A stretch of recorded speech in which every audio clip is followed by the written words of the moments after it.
Chapter 21. You are listening at novelfull.audio. Sword skills. The second Kurosawa gripped the dark hilt, his innate fighter's instinct kicked in.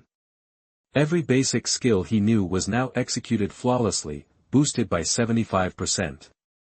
Physical abilities and swordsmanship combined into the ultimate fighting style. He channeled all the skills he'd recently acquired through his talent into this single strike. One sword style, Song, instant flash, wrapped in blue light, the incredibly sharp slash, combined with Song's devastating tearing power, severed even the scarecrow's tough claws. This strike was a blend of armament hockey, technique, forward rotation, Song, technique, solution, pure swordsmanship, and physical prowess, encompassing almost everything Kurosawa had learned. With the natural fighter buff, it was incredibly powerful. Even Hawkins's transformed scarecrow was as fragile as paper. This. Impossible. Hawkins could only watch in disbelief as the legendary sword uncleaved him in two.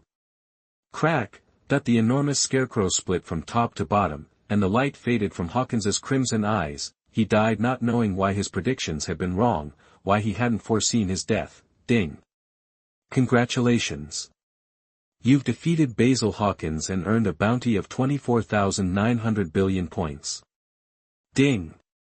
Congratulations. You've met the requirements to unlock a stage achievement reward, End of the Worst Generation, 311. Reward, billion level bounty plus 8,000 points. Normal bounty value, 1,400 points. Billion level bounty value, 42,700 points. Jackpot. Kurosawa returned into the system space, grinning at the full bounty value. His perseverance and hard work had finally paid off big time. System, allocate some points. Ding. Congratulations. 10,000 billion level bounty points allocated. Natural fighter skill upgraded to LV3.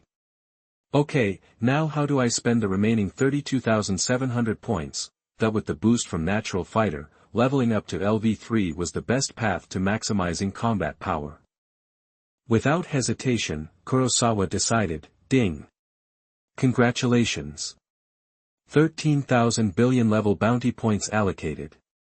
Technique, solution skill upgraded to LV3. Ding. Congratulations. 13,000 billion level bounty points allocated. Technique, forward rotation, Song skill upgraded to LV3.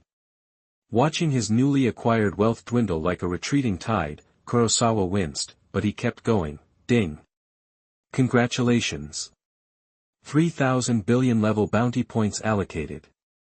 Swordsmanship skill upgraded to LV3. Ding. Congratulations. 1,400 normal bounty points and 100 billion level bounty points allocated. Hand-to-hand combat skill upgraded to LV2. Ding. Congratulations. 1,500 billion level bounty points allocated. Armament hockey skill upgraded to LV2. Ding. Congratulations. 1,500 billion level bounty points allocated. One sword style, Song, instant flash skill upgraded to LV2. After Kurosawa's relentless efforts, he was left with only 600 billion level points. It was gone so fast. Kurosawa stared at the empty balance and sighed. He still had so many skills he hadn't had time to upgrade. He needed to earn more bounty points. Boss. You okay? The smoke cleared, and Miguel, unable to find Kurosawa, yelled out. He finally spotted Kurosawa standing in the ruins, with Hawkins's bisected body at his feet, and fell silent. Holy Land Mariewa, Fleet Admiral Sengoku stood by the window, staring out at the sea with a grim expression. This recent chaos is getting out of hand, and at the worst possible time. According to intel, at least 8 supernovas have converged on Sabaody. Those damn pirates. So many guys with over 100 million berry bounties popping up all at once. Now isn't a good time to pull back troops to deal with these jokers. I hope Kizaru brings back some good news, or the pressure will be too much. Damn Whitebeard. With the announcement of Ace's execution, the Navy was already mobilizing troops at full speed, and the 7 warlords of the sea were also responding. Sabayati Port. Bang! A tall figure in yellow stripes stepped onto a cannonball and landed safely in the blazing fire. Moshi Moshi. Moshi Moshi well, that strange. Kazara drawled, repeatedly calling the unanswered Den Den Mushi. Every pirate who saw him fled in terror. Run! It's an admiral. Meanwhile, on the Sabayati archipelago, the Straw Hat Pirates had successfully escaped the auction house and made a deal with Silver's Rayleigh. They were planning to lay low for 3 days before setting sail for the New World. But a massive steel figure blocked their path. Seeing the familiar figure, the Straw Hat Pirates, except for Luffy, were filled with fear and took fighting stances. As if facing a formidable enemy, Luffy started to charge forward, but Sanji quickly stopped him. Hey Luffy. Wait a minute. Luffy looked confused. What's wrong, Sanji? Do you know this guy? No doubt about it. This guy is Bartholomew Kuma, one of the 7 warlords of the sea, also known as the Tyrant. Robin explained, a bead of cold sweat trickling down her forehead. This was the guy who had almost wiped them out. What they didn't know was that the Kuma in front of them was just a pacifista, created by the world government, with combat abilities far less than the original, but even the first-generation pacifistas were formidable, boss-level opponents for the current Straw Hat Pirates. After a tough fight, the 3 strongest members of the Straw Hats finally saw an opening. Zoro, Sanji, Luffy shouted, and the King's Wings responded without a word. Diable Jam, finishing touch shot. Sanji charged forward, his Diable Jam kick slamming into the pacifista's head. Zoro seized the opportunity to unleash his technique. 9 sword style, Azura, 1 missed silver chop. The ferocious slash landed on the pacifista, nearly severing its left shoulder. Luffy then leaped into the air. 3rd gear, giant jet shell. Bang! Under the combined assault of the 3 strongest members, the pacifista PX-4 was finally scrapped. Phew, is everyone okay? Luffy panted. The battle had taken most of his energy. He then saw everyone staring blankly behind him. What's wrong? Just as Luffy was wondering what was going on, a black-haired, blue-eyed young man spoke. Hey, nice to meet you. Luffy, watch out. As everyone yelled in unison, Luffy spun around and saw a fist rapidly approaching his face. Black sparks mingled with blue light. Boom! Kurosawa's punch slammed Luffy's head into the ground, sending shards of rock flying, some of which buried themselves deep into the trunks of nearby trees. All the Straw Hat Pirates looked at Kurosawa, their eyes darting. One thought ran through everyone's mind: this Marine who just popped out of nowhere, is seriously strong. Chapter 22. You are listening at novelfull.audio. They were both in deep trouble. Luffy. You son of a bitch, Sanji roared, a fiery flame bursting as he rubbed his left foot against his right, then charged at Kurosawa. Kurosawa glanced at the unconscious Luffy, a calculating look on his face. Honestly, he hadn't planned to kill him here. Sure, the 300 million bounty was tempting, but Luffy's reward would only skyrocket. Besides, Garp had once done him a solid, and there was always the potential for the sun god Nika to show up, to kill him or not. That was the question. If Monkey D. Luffy actually died here, the ripple effects would be huge. He was genuinely curious. After a moment's thought, a smirk crept across Kurosawa's face. Ding. World will fluctuation detected. New life choice triggered. Life choice 1, kill Monkey D. Luffy, welcome the awakening of the sun god Nika, and survive the battle with the incoming Dark King Rayleigh. Reward, Conqueror's Haki increased to LV5. Life choice 2, severely injure all members of the Straw Hat Pirates, inflicting significant pain on Monkey D. Luffy, and successfully survive after the arrival of Dark King Rayleigh. Reward, Curse King, LV1. Life choice 3, stop here, declare the Navy isn't a bunch of indiscriminate killers, and gain the Straw Hat Pirates' respect. Reward, prestige level converted to licking dog level. Holy crap. Rayleigh 2. This is getting out of hand. World will fluctuation. Kurosawa's eyes narrowed. No wonder he sensed Sanji suddenly picking up speed, so, this is the effect of this world's will. Interesting. Bang! A heavy thud echoed as Sanji stared at Kurosawa, stunned. He actually caught my hell memories with one hand. After his kick broke through Kurosawa's limitless technique, Sanji's attack was weakened. Kurosawa, now with the LV2 physical skill bonus, was just barely strong enough to stop it. With armament Hawkeye upgraded to LV2, he no longer feared the blazing heat of Sanji's diable jam at this stage. Without hesitation, Kurosawa slapped Sanji's calf with his open palm. Thrown off balance in mid-air, Sanji scrambled to regain control, but Kurosawa wouldn't give him the chance. A blue light pulsed in Kurosawa's right fist as he unleashed a punch imbued with armament Hawkeye and black flash. Black sparks crackled, and the blow slammed into Sanji's waist, sending him flying backward, vomiting blood, until he crashed into a rock formation. 1. Before Sanji could even catch his breath, Zoro, the Straw Hat Pirate's current strongest swordsman using the nine-sword style, was already on him.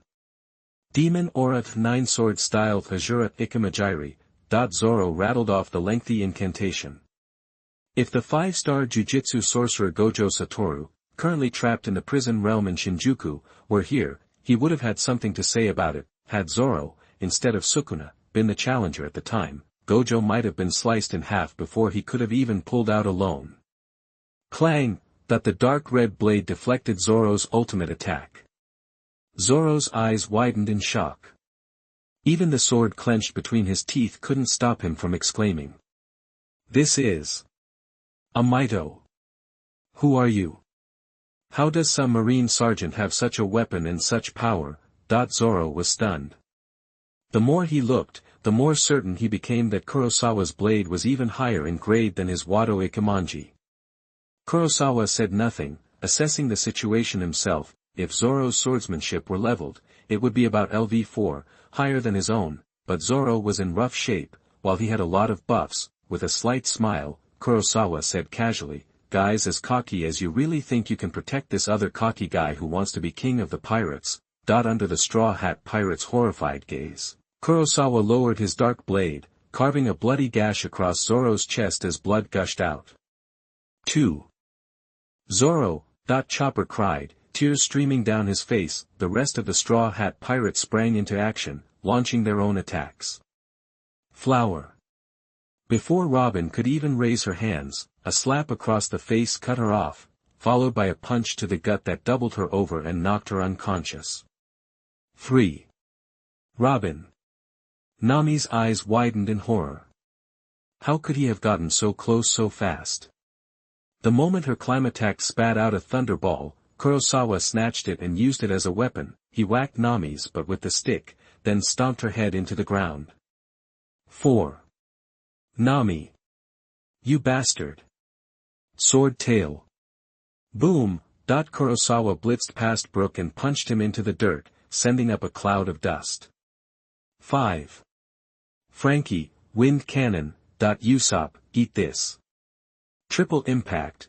Frankie unleashed his wind cannon, but Kurosawa calmly extended his palm. Technique reversal, blue. In an instant, a surge of cursed energy coalesced into a massive blue orb, sucking in Frankie's wind cannon and Usopp's attack with incredible force. Frankie, no way. That's my super wind cannon. Usopp's face paled. As Kurosawa's palm moved, the giant blue orb pulled Frankie and Usopp into it. 7. Usopp. Frankie. Everyone. Chopper sobbed uncontrollably. He looked at his fallen comrades and at Kurosawa walking towards him. Could he fight this guy? Could he win? After a fierce internal debate, Chopper was smacked into the ground just as he was about to transform.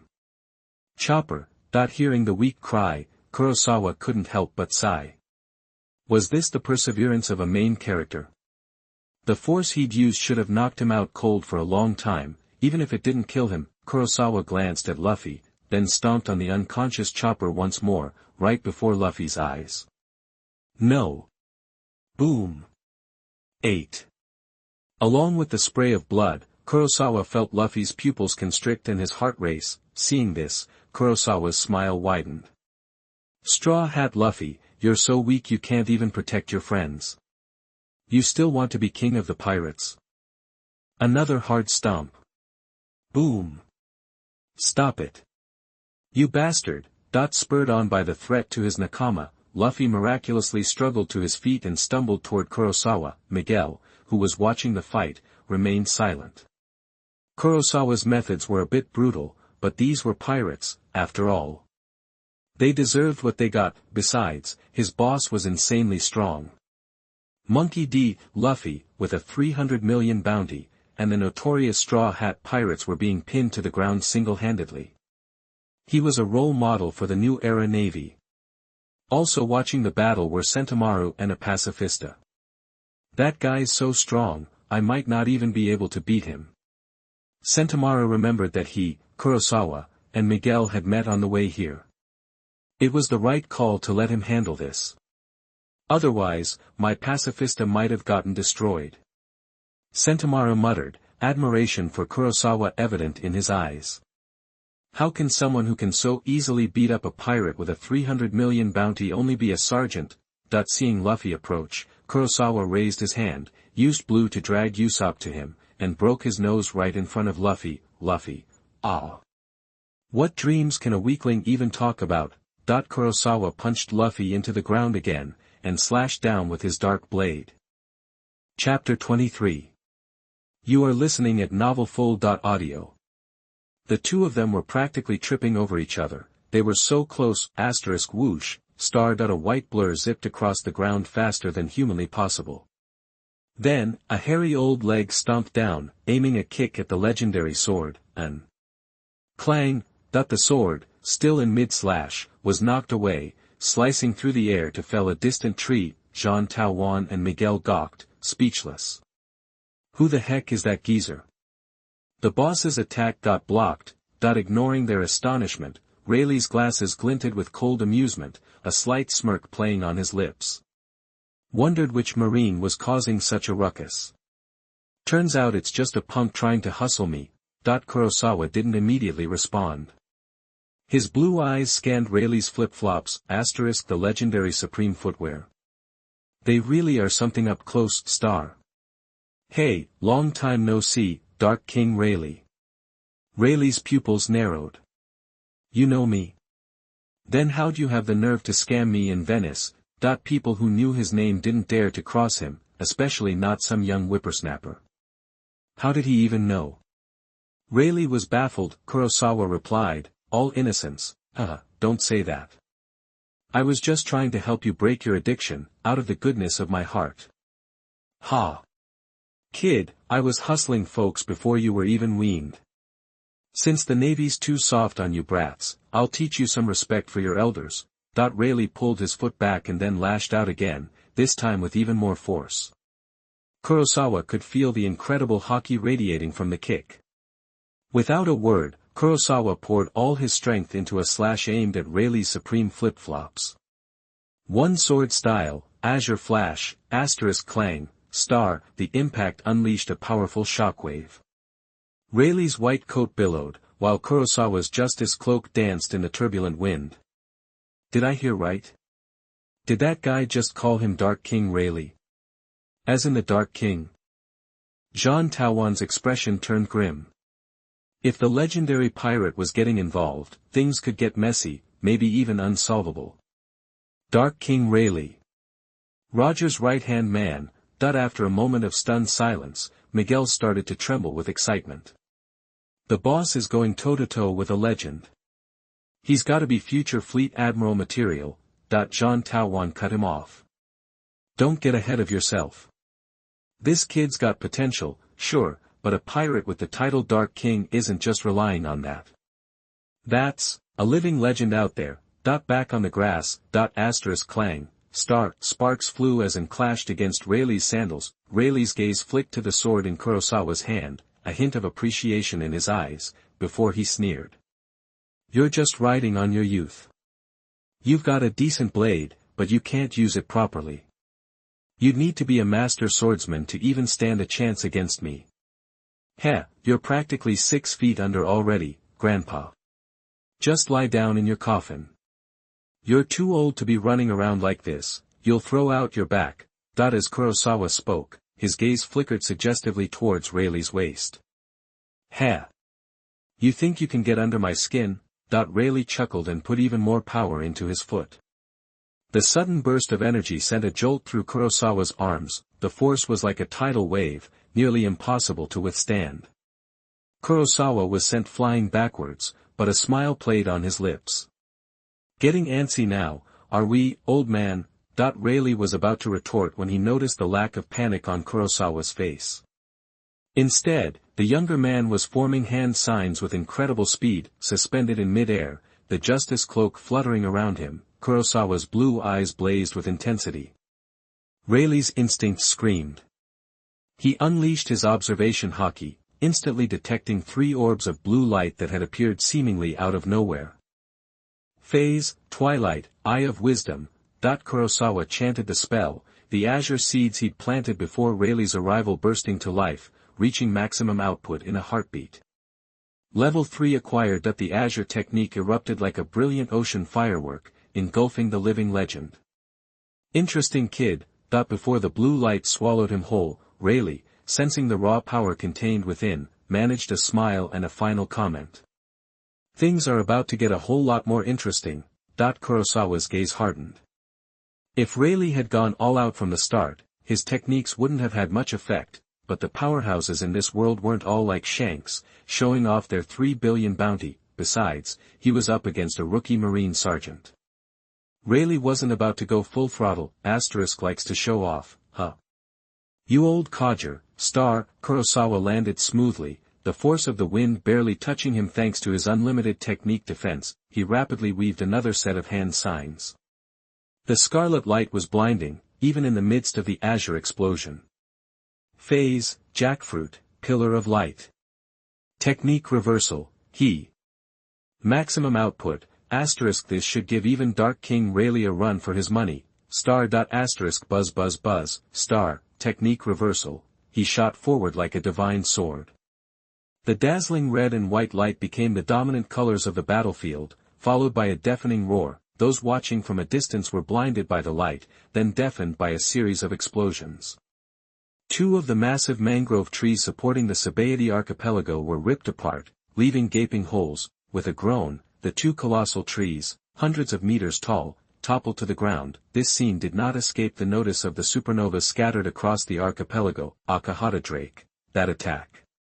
If I had to guess, it came from a Navy admiral, right? Akainu or Kizaru? Either way, we need to move up our schedule. Trafalgar Law, what incredible power. If we were on the receiving end of that. I don't even want to think about it. That even the perpetually arrogant Eustace kid fell silent, clenching his fists. Capone Beach, a Navy admiral. That idiot straw hat actually provoked someone like that. Even my big boss would be flattened by that attack.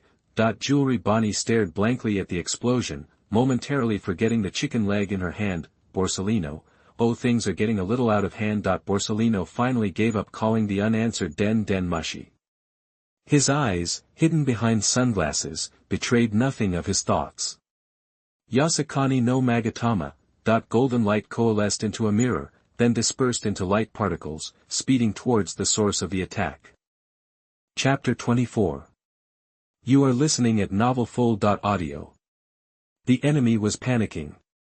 Watch out. PX7. His ultimate reversal technique was so powerful, even Jean Taowan and Miguel, watching from a distance, felt the shockwave. The violent energy exploded outwards like a hurricane, and their eyes widened in disbelief. As he went into action, a powerful wind, sharp enough to tear everything apart, swept through the area. Jean Taowan and Miguel squinted, shielding their faces from the stinging wind and sand. Brutal power. Miguel murmured, gripping his weapon, his hand trembling with excitement. Jean Taowan frowned, his gaze fixed on the distant battlefield. This fight was way bigger than they expected. Luckily, Jean Taowan had deployed the Pacifista PX-7 in time, shielding them from major damage. Boom! Boom! As the explosions died down, Jean Taowan was stunned. What's with this kid? Seriously. That explosion could destroy a pacifista. A pacifista costs as much as a warship, and this kid just blew right past it. No way, Miguel's heart was racing, but remembering his boss was the one responsible, a proud smile spread across his dark face. That's my boss. Above the field, Kurosawa hovered in the air, his 6 eyes picking out a somewhat roughed-up Rayleigh through the smoke. Kuro smirked. Old man, I told you, you're too old to be taking hits like that. Through the thick smoke, Rayleigh's cloudy eyes flashed with alarm. His swordsmanship was on the verge of reaching Grandmaster level, and he'd even mastered hockey. And even more shocking, he was unleashing such powerful attacks at such a young age, it was unreal. Even the so-called monsters who now sat on the throne of the sea, known as emperors, weren't this strong at his age, right? Rayleigh took a deep breath, looking up. Focusing his observation hockey, he sensed an indescribable power surrounding Kurosawa. He'd never encountered anything like it in all his years at sea. The attack he just used was fueled by this power. Even the Navy headquarters' top vice admirals couldn't pull that off.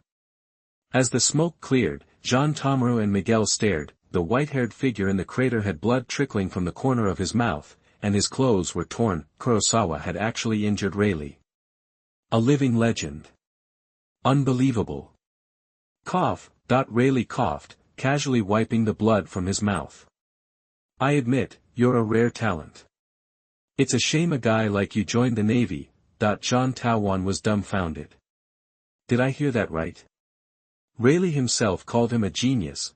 Coming from a living fossil who'd seen the best the world had to offer, those words carried serious weight. Miguel just grinned, flashing a mouthful of white teeth.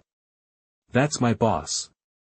So, if you're not joining the Navy, you want to be a pirate? Kurosawa's pupils narrowed slightly. With his 6 eyes from heaven upgraded to LV3, his senses were incredibly sharp. He could hear the faintest sounds, even the flow of blood. He could feel an immense power building up inside Rayleigh. If unleashed, it would be catastrophic. A new era naval genius. If you die here, those old geezers in the Navy will have a real problem. Rayleigh's aged face cracked a smile, the lenses of his glasses glinting. Seeing Rayleigh's smile, Kurosawa felt a prickle of murderous intent. Just a hint of it dropped the temperature of the entire area. Kurosawa sensed Gion and Miguel, watching from afar, freeze, hardly daring to breathe. Getting serious, old man. Kurosawa wasn't intimidated. He grinned, tightening his grip on him, channeling all his energy. The next instant. Whoosh. Hockey exploded. Rayleigh vanished in a blur, creating a gust of wind as he shot through the air like a silver bullet. Rayleigh was so fast, Gion and Miguel couldn't even react. He reappeared in front of Kurosawa. The force of his hockey shattered Kurosawa's unlimited technique, which was only at LV2. Rayleigh raised his sword and swung.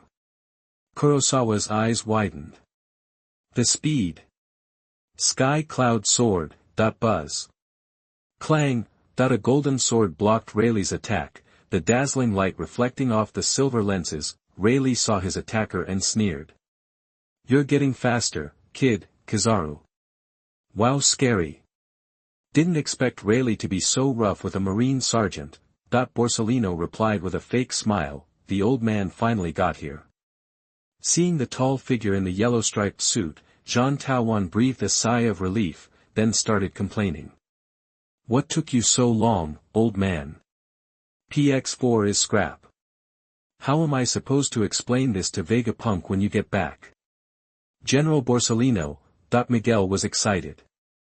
He was watching a showdown between an admiral and Rayleigh. Awesome. Hey. Long time no see, General Borsellino. Kurosawa, seeing Borsellino block the attack, greeted him with a smile. You're Kurosawa, the one who caused all that trouble in the training camp, right? Didn't think you'd get this strong. Scary stuff. Borsellino replied, glancing sideways. He couldn't help it, his opponent was Rayleigh, even he had to be careful. You're spacing out while fighting me? You don't take me seriously. Rayleigh sneered, his blade crackling with power. Borsellino naturally wasn't going to wait to die. Even though the death benefits were tempting, he hadn't paid enough into Social Security. Clang. Clang! Clang! In a heartbeat, the two top fighters exchanged blows, neither gaining an advantage. Seeing this, Kurosawa slipped away and quietly approached Luffy. Looking at the helpless guy on the ground, Kurosawa smiled. If Rayleigh's bounty hadn't been revoked, he would have taken the chance, no matter the cost. Rayleigh, you're here for Straw Hat Luffy, right? Rayleigh's face darkened at Kurosawa's words. The razor sharpen was now at Luffy's neck. Having felt its edge firsthand, Rayleigh knew a slight movement from Kurosawa would end Luffy in an instant. What do you want, kid? Rayleigh's voice was strained. Kurosawa smiled at Rayleigh. Drop your weapon and surrender, and I won't kill him.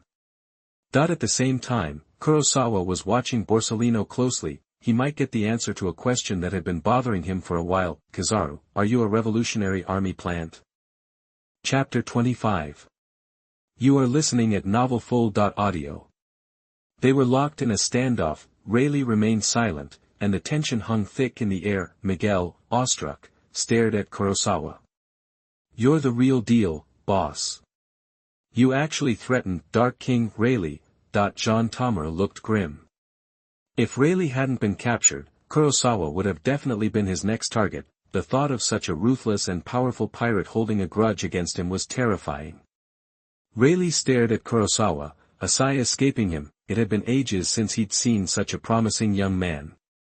Even Straw Hat Luffy, who had boldly declared the same words as Captain Roger, was now being crushed under this marine's heel. It had been 23 years since Roger's death, and the rumors of One Piece were fading. Some even doubted its existence. With the Navy's relentless crackdown, the pirate surge was dwindling. Now, at this critical moment, a talent like this had emerged from the Navy. Was the pirate-era Captain Roger ignited with his life about to end here? In that instant, Rayleigh envisioned a future where the Navy had quelled the seas, returning them to a placid calm.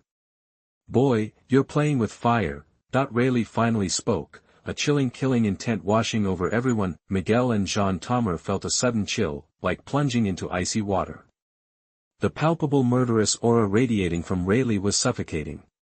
Cold sweat trickled down Miguel's back. This was murderous intent you could almost touch.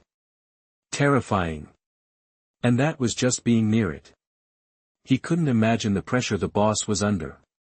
Borsalino, standing closest, simply watched Rayleigh, his eyes flickering, his thoughts unreadable. Sensing the undisguised intent, Kurosawa's smile vanished. He was about to act when a massive figure appeared behind him.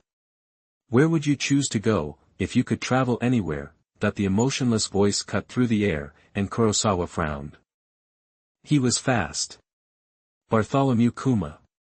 One of the 7 warlords of the sea is here too. Miguel exclaimed, stunned. The big shots kept coming. Gion eyes narrowed as he studied Kuma, but he remained silent.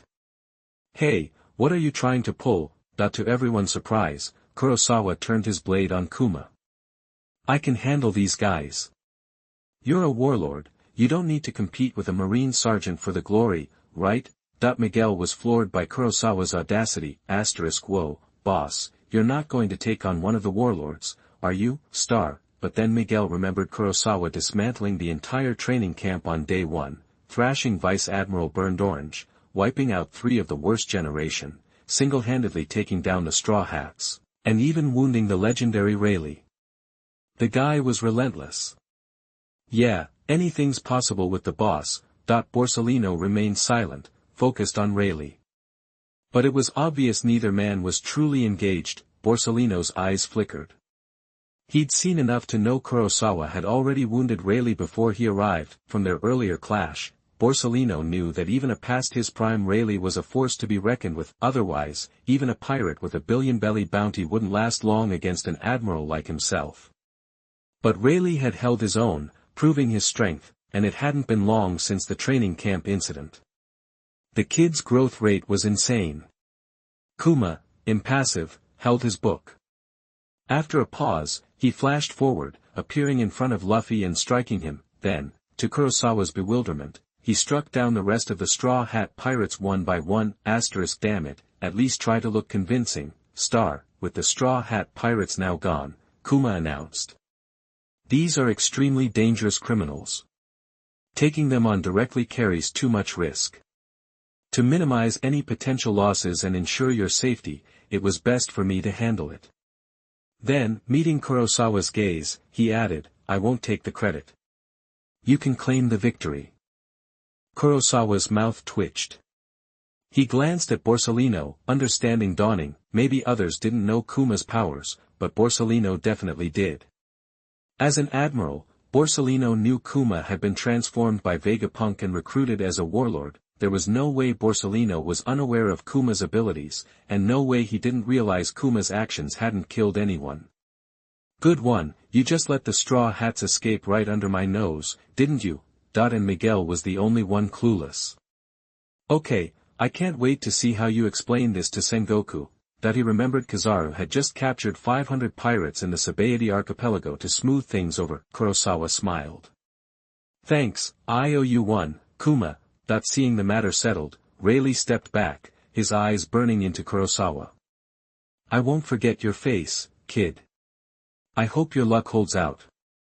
Then he vanished, Borsellino making no attempt to stop him. Miguel was confused.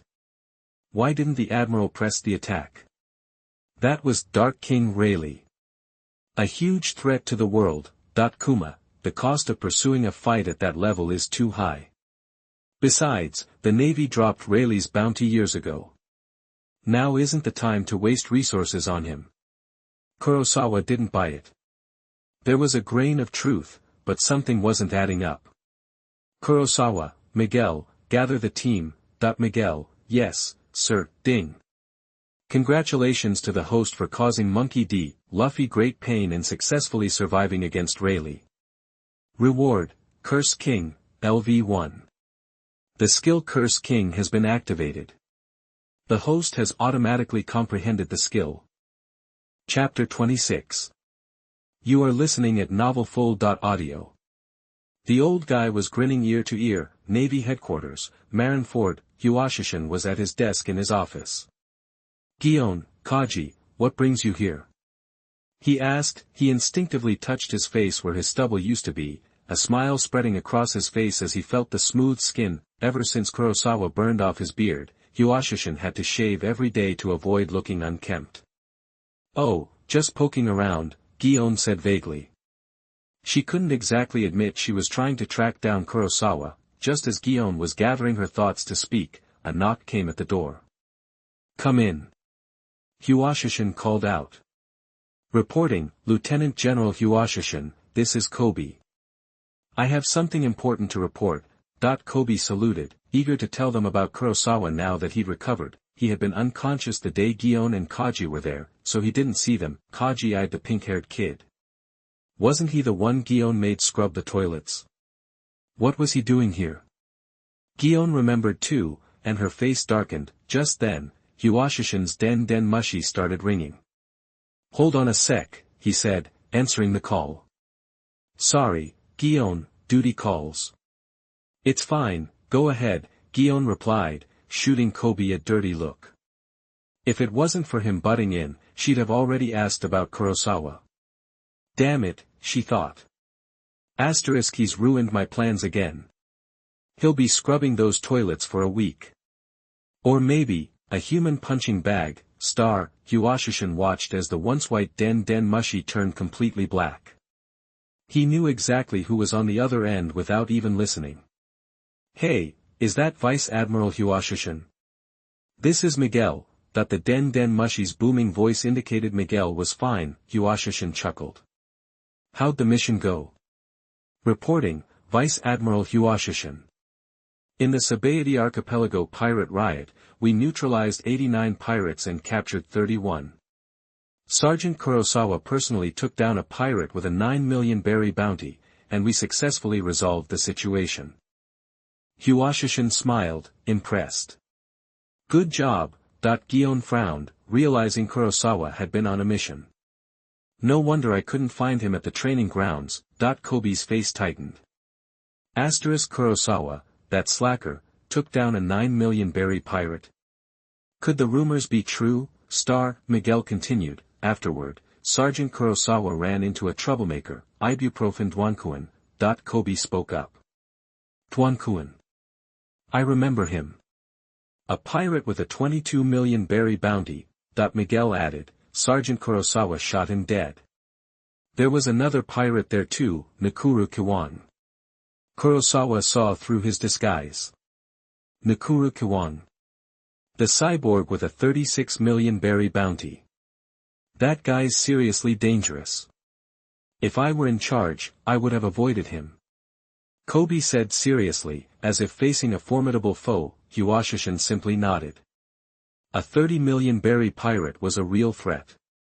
Miguel's rank would have made it a difficult fight.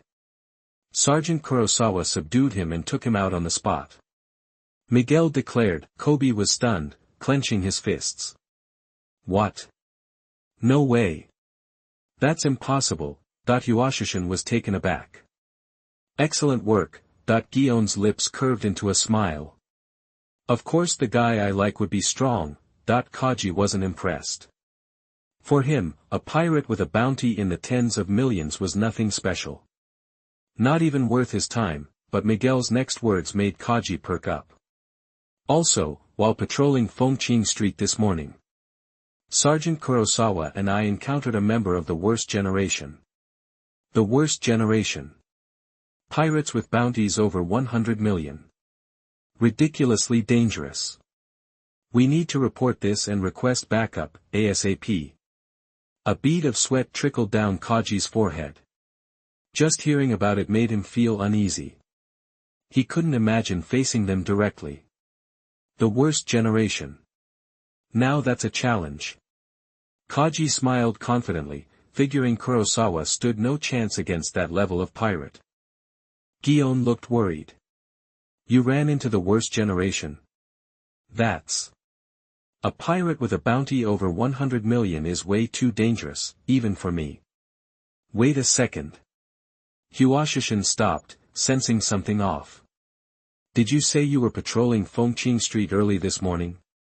Are you sure about that? Miguel swallowed, his face stiff. Yes, Vice Admiral Hiwashishin. Gion. Kaji. Hiwashishin. Kobe was confused. Was that the important part?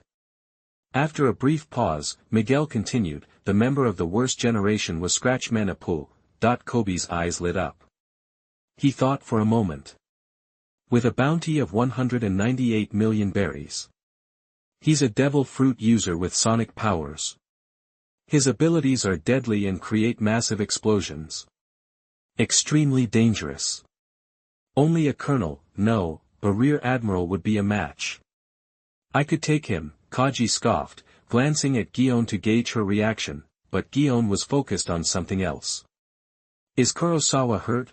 Hearing the familiar voice, Miguel immediately remembered, reporting, Lieutenant General Gion, Sergeant Kurosawa is unharmed. He immediately called for reinforcements.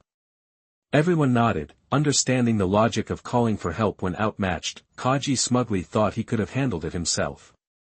No need for reinforcements, Hiwashishin broke in. What was he doing in the Sabaody archipelago? Did you figure out his intentions?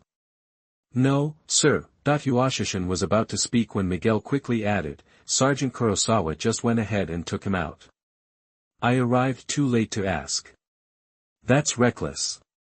I thought he had some sense, but... Wait, took him out. Kobe clapped his hands together in excitement, then looked annoyed. He quickly latched onto the second half of Miguel's statement, his expression changing. What? Kurosawa beat him? Hiwashishin shot up from his seat, his voice rising. Kaji was skeptical. He beat a supernova. He must be seriously injured. Hearing this, Kobe seemed relieved. That made sense. Even he could probably handle a wounded supernova. Hiwashishin agreed. Gion held back, letting Miguel continue. From what I could see, the supernova was in good condition, alive and kicking. Could have wiped out a whole search party. Silence descended. Kobe's face twitched. He couldn't believe it. Taking down a supernova in peak condition. Even if he trained for 2 more years, he couldn't do that. Why is that slacker so strong? Star, Kobe clenched his fists, digging his nails into his palms. Gion's eyes sparkled. That's Kurosawa for you. So handsome and powerful. He's the perfect candidate to be a future admiral. Kaji was furious, seeing Gion's dazed look. TCH, so what? I could take down a supernova just as easily. Hiss. Huashishin took a long drag from his cigarette, regaining his composure. It was hard to believe. Kurosawa had joined the Marines less than a month ago, and he had already defeated a pirate with a bounty of nearly 200 million berries, a monster. He's a damn monster, Star, but then he remembered the monster was a Marine now. Huashishin's lips curled into a smile. Ha ha ha. Fantastic. With that kind of achievement, Kurosawa will be promoted to second lieutenant the moment he gets back. Let me write his recommendation letter now. Huashishin was about to hang up when Miguel spoke again. Vice Admiral Huashishin, I have one more thing to report. Chapter 27. You are listening at novelfull.audio. They were nose to nose, that's how busy they were. Huashishin smacked his forehead. Crap, I almost forgot about the attack on the celestial dragons. Miguel said, this happened shortly after Skirachiman Apu got taken out. When Sergeant Kurosawa and I arrived to back them up, we ran into another member of the worst generation. The mad monk Urich. Huashishin's eyebrows shot up, and his lips tightened. What? Another one of the worst generation? Everyone in the room was shocked. It wasn't exactly a stroke of good luck for a mere sergeant to be bumping into pirates of that caliber back to back. The mad monk Urich has a bounty of 180 million berries. But he's not to be taken lightly. Kobe looked worried, but secretly, he was gloating. He figured no matter how tough Kurosawa was, going up against supernova-level opponents one after another would definitely take its toll. You just got out of a major brawl. Since these guys didn't hurt any civilians, you should probably steer clear. After hearing Miguel's story, Huashishin's assumption was that even though Kurosawa was strong, it would still take a brutal fight to defeat a pirate of that level, and he'd be running on fumes afterwards. After all, even he couldn't take down a member of the worst generation and still be at full strength.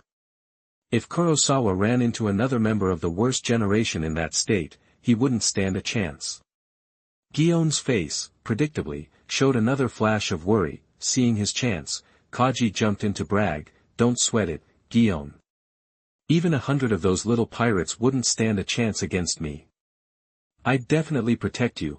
Gion cut him off. Shut it. Keep talking. Is Kurosawa alright? Miguel said, don't worry, Vice Admiral Gion.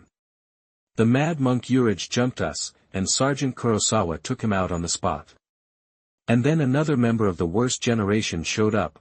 Kobe was stunned, so was Kaji. Gion was delighted. After a beat of silence, everyone except Gion was sporting question marks over their heads. Huashishin said in disbelief, wait, are you saying? Kurosawa took out one supernova, then another one showed up. The mad monk Urich with a 180 million bounty, and then you met another one. Kobe's voice trembled with disbelief. That's impossible. There's no way he could have the power to defeat two supernovas. They're the guys known as the worst generation. Miguel's words blew Kaji's mind. He'd bragged about being able to take on 100 supernovas, but realistically, to take down two pirates with bounties close to 200 million back-to-back, they'd need to send at least a lieutenant general-level strongman from headquarters to handle it. Did that mean this little Kurosawa already had the strength of a headquarters lieutenant general? That's my Kurosawa. The man I love is going to be a Navy admiral someday.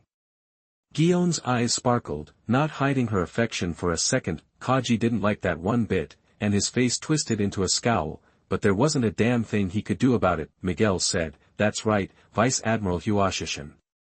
Next up was Basil Hawkins from the worst generation, and Sergeant Kurosawa used the same move he used in training camp to beat you to take him down instantly. What? Basil Hawkins? That's a pirate with a bounty of 249 million berries. Even among the supernovas, he's got a sky-high bounty. Kurosawa took him out instantly. Kobe felt like the world was collapsing around him. Even if he had a few more years, he couldn't hope to pull off something that impressive. Kaji said nothing, becoming even more quiet. The light in Gion's eyes just kept getting brighter, and her cheeks were even starting to get flushed. Hwashishin remembered the feeling of his own burning face that day. Hawkins, with his 249 million bounty, had been taken down in an instant, so the fact that he had survived proved just how strong he really was. Hwashishin said happily, he took out 3 members of the worst generation in a row, ha ha ha. Kurosawa's going to at least get promoted to major when he gets back. Major? Vice Admiral Hwashishin, I'm starting to wonder if you're deliberately holding back the rookies. Gion snapped, pointing her finger at Hwashishin with a glare. You know, a pirate with a bounty of almost 200 million has committed unspeakable atrocities and slaughtered countless civilians. And Kurosawa took out 3 of those guys in a row. He deserves to be promoted to lieutenant colonel, at the very least. Otherwise, it'll be a slap in the face to all the Marines who have sacrificed everything and shed blood for the Navy. Seeing Gion getting worked up, Hwashishin threw up his hands. Alright, Gion, don't get so heated. I was just being dense for a second. He should be promoted to lieutenant colonel. Humph. Gion huffed and crossed her arms. Hwashishin was a little helpless. Gion was a special case. If she really got mad, he'd be in deep trouble. The den mushy kept yammering on. Miguel paused and added, but, the move Sergeant Kurosawa uses seems to get stronger each time. After all that, we ran into the Straw Hat Pirates. Straw Hat Pirates. That's Senior Luffy. Kobe's eyes went wide, and he realized he'd let the cat out of the bag, so he quickly clapped his hand over his mouth. Luckily, no one had paid any attention to what Kobe said. Hearing it was the Straw Hat Pirates, Hwashishin's face turned serious. They're a rare, elite pirate crew. They took down the Arlong pirates after only a few months on the scene, then wreaked havoc in Alabasta, even defeating Crocodile, one of the 7 warlords of the sea. The Enies Lobby incident, too. Even Rob Lucci, the world government's so-called strongest genius in 800 years, was taken out by the Straw Hats. And its members keep getting stronger while causing mayhem. Those truly evil pirates. At this point, Kobe wanted to argue that Senior Luffy wasn't that kind of person. But the sad fact was that if Kobe, who had no power, actually dared to say that, the best-case scenario was that he'd be scrubbing toilets until the end of time, and more likely he'd be dragged out and shot on the spot. Even Kaji and Gion had heard of the Straw Hat Pirates' reputation. Kaji smiled slightly. The Straw Hat Pirates might be a threat, but they're still no match for Kaji, Miguel said. Sergeant Kurosawa didn't say a word when he saw the Straw Hat Pirates. He just punched their captain, Monkey D. Luffy, into the ground, knocking him completely out of the fight. What? Senior Luffy got knocked out with one punch. That's impossible. Senior Luffy is so strong, Kobe screamed in his head, still unable to believe that the guy who was invincible in his eyes, the guy who led him to join the Navy, had been beaten by Kurosawa. One punch. Could the boy have unlocked Hawkeye? Because I remember he's not physically strong enough to reach that level, Hwashishin mused after hearing that. Miguel said, Hawkeye? I think your guess is spot on, Vice Admiral Hwashishin. And from what I've seen, Sergeant Kurosawa seems to get stronger when he's facing a strong opponent. Kurosawa unlocked Hawkeye that quickly. He truly is the Navy's greatest natural talent.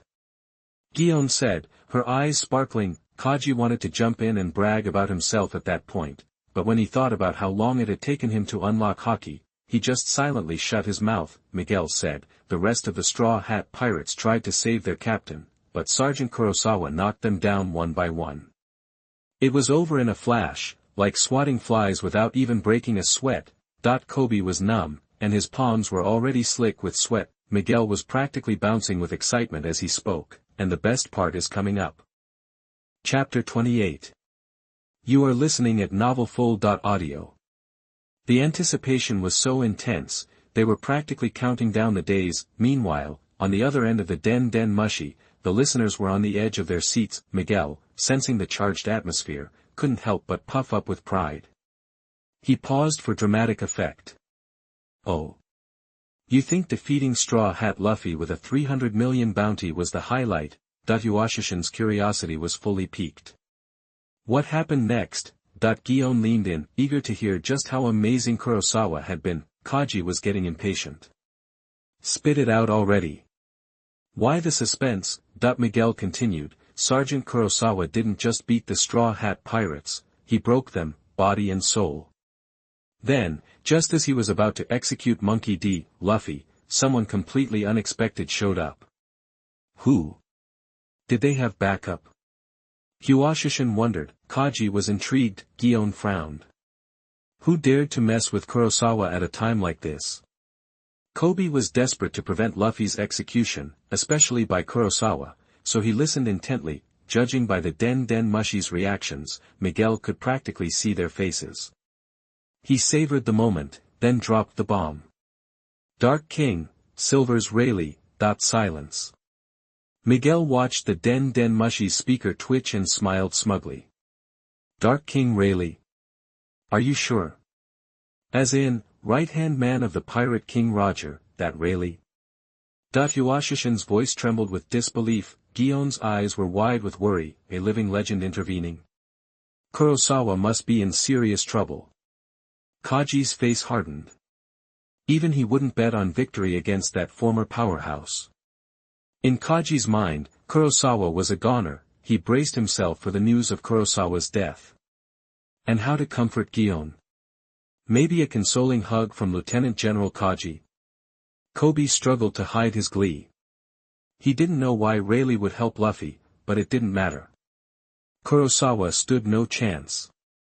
He wouldn't last a second. Kurosawa was as good as dead. What's the situation? Gion demanded anxiously. Keep going, Miguel chuckled. Relax, Vice Admiral Gion. Sergeant Kurosawa didn't even break a sweat. Kobe was taken aback. What did that mean? Had Kurosawa just vanished? Everyone was confused, until Miguel's next sentence cleared things up. Sergeant Kurosawa not only anticipated Rayleigh's attack, but he then proceeded to beat the Dark King so badly, he was spitting up blood. Whoa! Hold on. He beat Rayleigh until he vomited blood? No way. Are you sure it was actually Silver's Rayleigh? Kaji roared. He had seen Rayleigh's strength firsthand. He wouldn't exaggerate by saying that, back in the day, Rayleigh would have crushed him with one hand tied behind his back. Lieutenant General Kaji, the guy had a famous sword, silver hair, and a scar over his eye. He even traded blows with Admiral Kizaru when he showed up. No doubt about it. Miguel confirmed. What?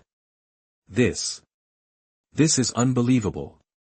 Kaji stammered, reeling. Gion's jaw dropped. Kurosawa's bravery was beyond comprehension. Kobe's face was ashen. How had Kurosawa pulled so far ahead while he was stuck cleaning toilets? The gap was unbridgeable. Ha ha ha. Kurosawa, that's my boy. I'm calling Marshal Sengoku right now. We'll talk later. Gotta run. Yuashishin laughed, then turned serious. Actually, I need to see Marshal Sengoku in person. On the open sea, a massive warship sped onward. Kurosawa stood on the deck, the sea breeze tousling his black hair. His blue eyes gazed out over the vast ocean. This haul turned out pretty good. A smile played on Kurosawa's lips.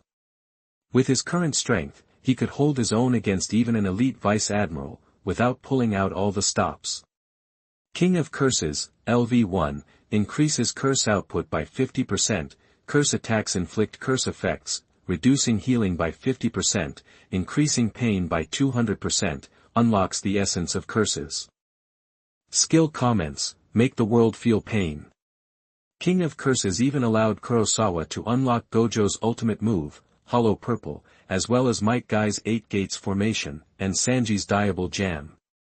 Even at LV1, their power was substantial. Hollow Purple, for example, was already 3 times stronger than a combination of blue and red. If he leveled it up, the multiplier would increase exponentially. But the cost in bounty points would be astronomical. even a simple reverse curse technique was enough to wound Rayleigh and obliterate 2 giant trees on Sabaody Archipelago. Imagine multiplying that by 3.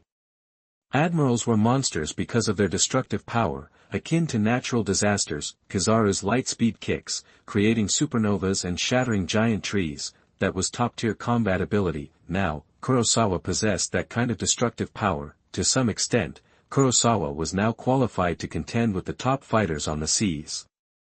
However, he needed to improve his physical skills urgently.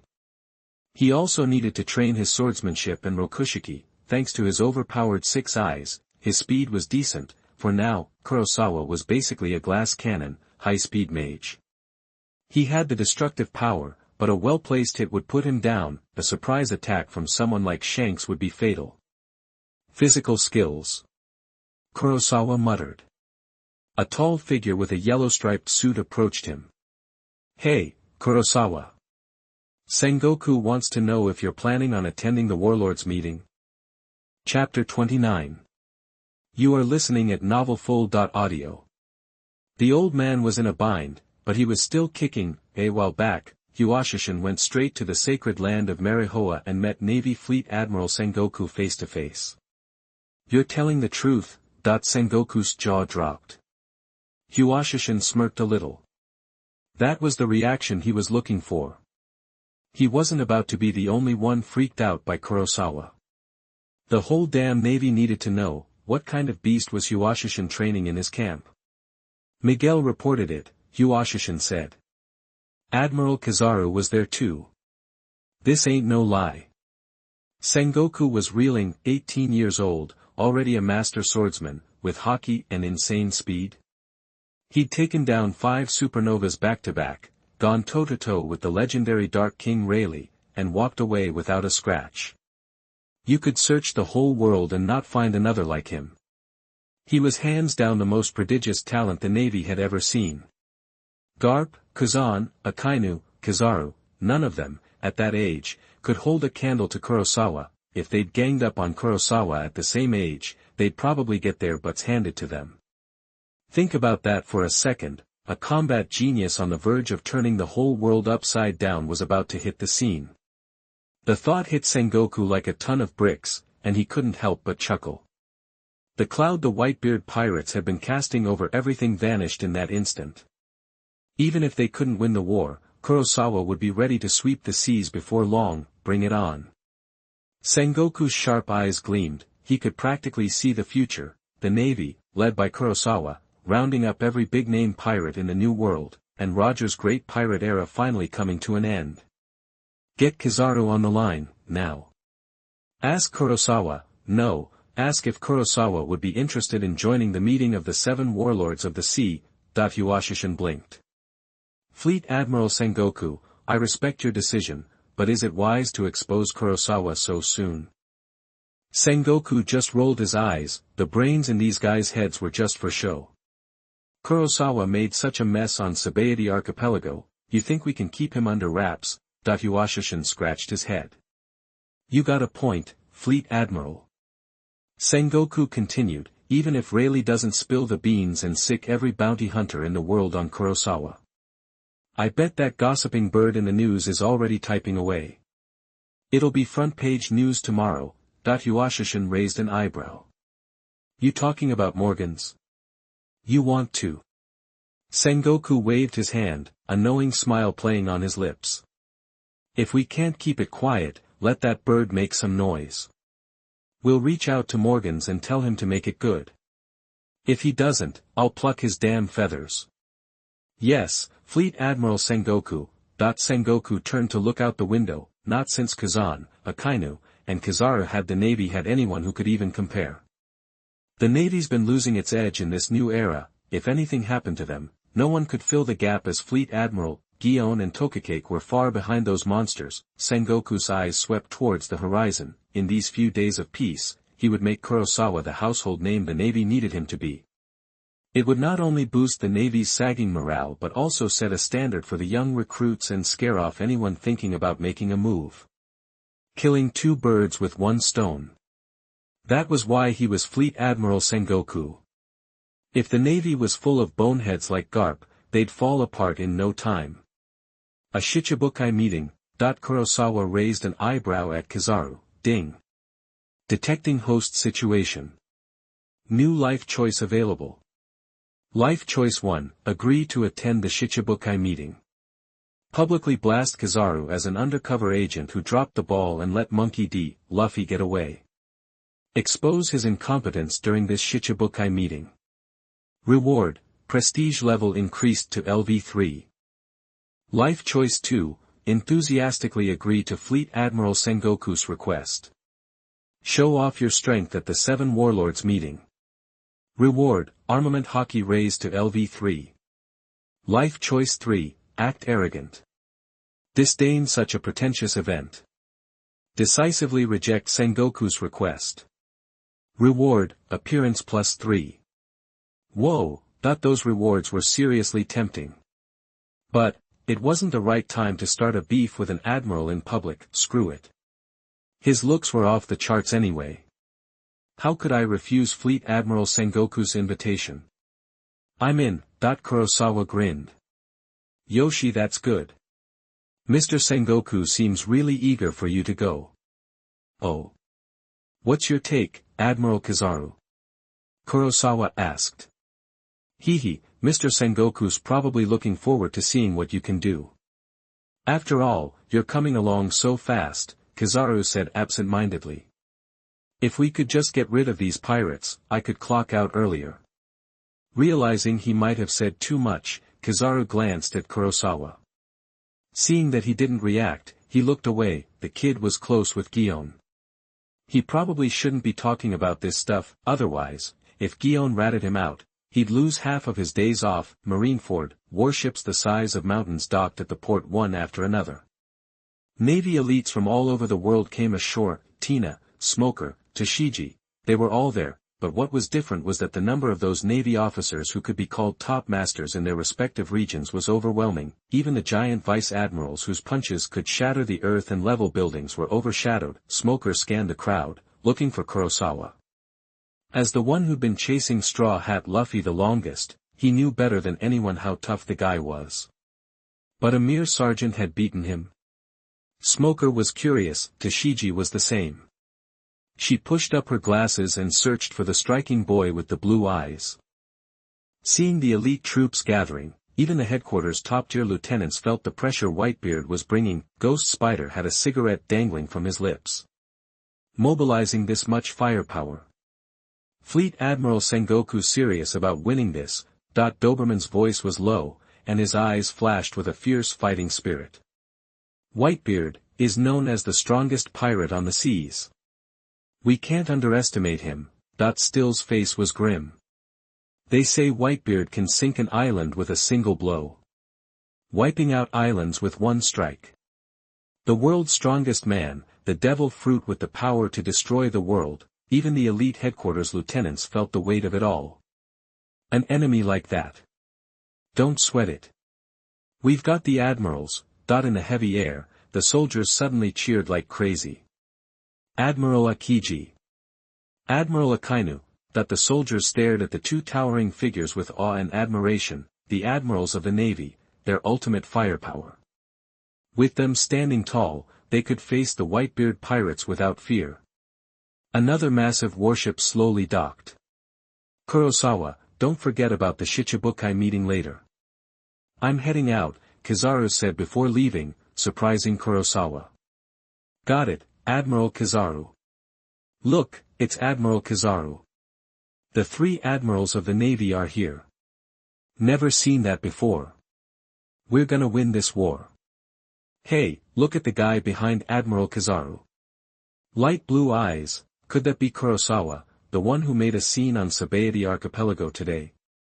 He took down 3 supernovas from the worst generation and single-handedly defeated the Straw Hat Pirates who've been all over the news. Seriously? A sergeant did that? It's true. It'll be front-page news before long. Rumor has it he just joined the Navy.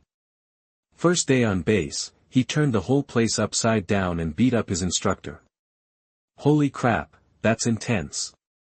And is that Bartholomew Kuma, one of the legendary 7 warlords of the sea. How's this guy surrounded by so many big shots? Navy officers from all over the world heard about Kurosawa's exploits from the headquarters elite officers. They stared at Kurosawa with a mix of awe and confusion. Ding. Congratulations, host. Prestige level raised to LV3. Prestige level, LV3. Your sense of justice is commendable. Reward. Chapter 30. You are listening at novelfull.audio. The new year's almost here. Reward, 100 million bounty value, 15,000 points. Random skill instantly jumps up 2 levels. Golden prize pool unlocked. Kurosawa was caught off guard by the voice in his head. If he guessed right, word of his accomplishments today must be spreading like wildfire. He barely made it back to Marineford, and already everyone knows. That's some serious news velocity. A random skill boosted by 2 levels. What if it lands on his Conqueror's Hawkeye? Level 4 Conqueror's Hawkeye already gave him an incredible edge. As it stands, his Hawkeye never runs out unless he's spamming Conqueror's Hawkeye all the time. If it goes to level 6, he's swearing off stake. System, let's roll. Ding. Random skill selection in progress. Ding. Host's Kendo, LV3, skill has been selected for upgrade. Ding. Congratulations. Host's Kendo skill has been upgraded to LV5. In an instant, Kurosawa felt like he'd lived 1,000 lifetimes mastering swordsmanship. A flood of complex Kendo wisdom poured into his mind. When his blue eyes focused again, Kendo had propelled him into the realm of a master swordsman. This epiphany transformed Kurosawa. He was like a sheathed blade, poised to unleash a sky-splitting strike the moment it's drawn. Miguel, walking beside him, immediately sensed the change. Boss, did something happen? You seem different. Oh. Like you've gotten even stronger. Kurosawa just smiled. He was now a master swordsman. He could take down a fully recovered Zoro with a single strike. Hey, look. That guy with the pale blue eyes. Isn't that Kurosawa? Damn, how is he even more handsome than the rumors say? This is unacceptable. The murmurs reached the ears of the vice-admirals. Tina, Smoker, and Toshiji all looked in his direction. Smoker said, he's the one who took down the straw hats. He's so young. Tina was momentarily stunned. There's a hottie like that in the Marines? She licked her lips, a sly glint in her eye. Consider yourself caught. Toshiji, usually so reserved, blushed slightly at the sight of Kurosawa and lowered her head shyly, nearly bumping into Smoker in front of her. Excuse me. Ghost Spider and the other elite lieutenants wore rare smiles. He's come so far so fast. Seeing how energetic he is, it's no wonder he could tangle with Dark King Rayleigh and come out unscathed. Only a select few knew about Kurosawa's encounter with Rayleigh. If everyone was like this kid, the Whitebeard Pirates wouldn't stand a chance. I have a feeling Kurosawa's gonna cause some serious waves in this war. Huh, let's hope so. I doubt he'll kill Whitebeard, though. Just going toe-to-toe with Whitebeard's commanders is impressive enough. Boss, they're talking about you. Miguel said excitedly, his dark skin probably unable to show how red his cheeks were. Bartholomew Kuma said, Kurosawa, come with me. The meeting's about to start. Don't want to be late. Kurosawa clapped Miguel on the shoulder. Head back. I'm going to Marihoa. Okay, boss. Miguel watched Kurosawa walk away and sighed. You're the boss for a reason. You're so cool and collected, even with everyone staring. In Marihoa, inside a vast banquet hall, the tables were laden with the most exquisite seafood, prepared by the personal chefs of the celestial dragons. Various oddballs, dressed in eccentric styles, were already chowing down. Fufufu. You dare show your face at this meeting. Doflamingo, sporting a flamboyant feather coat, a rock-hard six-pack, and outrageous pink sunglasses, sneered at Moria. One more word, you pink freak, and I'll lock you away in the shadows forever. Moria snapped, his sharp teeth bared. Despite being covered in bandages, he wouldn't back down. Fuff. A guy who lost to Straw Hat Luffy. I can't believe the Navy made you a warlord. Shut your trap. Nishiani. Moria's face turned crimson. Doflamingo had been pushing his button since the beginning. He finally lost it. His massive frame surged to its feet, his fist coated in armament hockey, ready to slam down on Doflamingo. Clang! Doflamingo flicked his fingers, creating 5 strands of string that effortlessly blocked the attack. Fuff. Guess you haven't heard. The Straw Hats got their butts kicked on Sabaody Archipelago today. Mariah's shock was visible in the reflection of Doflamingo's pink sunglasses. Impossible. Who beat that Straw Hat brat? He must have been weak after our fight. If I hadn't been careless for a moment, he wouldn't have even survived. Fufu, don't worry. You'll meet the answer soon. The one who defeated the Straw Hat Pirates will arrive shortly. Doflamingo stared at Moria, a cold glint flickering at the corner of his mouth. Before the meeting, Doflamingo had secretly met with the 5 elders, and one of the goals was to eliminate Moria during the upcoming war with Whitebeard. Vice Admiral Tsuru, quietly seated nearby, narrowed her eyes slightly. Sengoku, observing the bickering pair, sighed in exasperation. Doflamingo was surprisingly well informed. Only a few knew Kurosawa was attending, but the point was made. Who? Moria's eyes widened. He wanted to see who dared to steal his chance for revenge. He wondered if a new warlord was joining, since the only people attending this meeting were vice admirals or higher. Mariah glared at Marshal Teach beside him. This was the guy who captured the Fire Fist Ace, the commander of Whitebeard's 2nd Division. That's why he got to sit at the table. But Blackbeard was too busy eating to pay attention, laughing as he ate. Dracul Mihawk rested his long legs on the dining table, only one eye open as he surveyed the uncouth bunch before him, repulsed. If it weren't for a chance to test Whitebeard's strength and avoid being hounded by the Navy, he would have refused to attend the meeting. Ugh. Sengoku didn't even look at the group. If it wasn't for Whitebeard's immense threat and the Navy's need for the warlord's power, he wouldn't have sat at the same table as this bunch. It was mortifying. Where's Bartholomew Kuma? Reporting to Fleet Admiral Sengoku. Sorry I'm late. The doors to the banquet hall slowly opened, and a towering figure walked in, followed by a young man of extraordinary looks. Doflamingo smirked. Here he is, the one you're looking for. Mariah narrowed his eyes at Kurosawa, a hint of animosity in his gaze. Could it be you? Seeing Kurosawa's sergeant insignia, Mariah was even angrier. How could a mere sergeant defeat the Straw Hat Kid? But Mariah didn't dare to lash out at Doflamingo, a fellow warlord. But, if he beat up this soldier, the Navy wouldn't interfere, right? After all, they needed the warlords to fight Whitebeard. Mariah made up his mind. A dark shadow shot out from under his feet, lunging towards Kurosawa like a predator from the dark, the attack silent and concealed.